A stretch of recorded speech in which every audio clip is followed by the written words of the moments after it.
this problem on your Free Fire Max app. So all you have to do, so you just click here on settings, click on it here. So when you click here on settings, it's going to show for you this like this here. So it's going to show for you like this here. Then you go down, just keep going down, then you click here on apps. So then you come to apps this here, and here you're looking for Free Fire Max app. Click here on search, then here add Free Fire Max app. It's going to show for you like this. Click on it.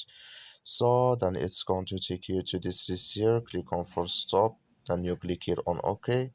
So then you go down, just click here on storage, come to storage list here, just click here on clear cache. Then all you have to do, so you just go to your Play Store, click on it here, then you search here for Free Fire Max app. It's going to show for you like this. You will find here, if this click on it, then it's going to work with you. That's all you have to do. Thank you for watching. Don't forget to support us by like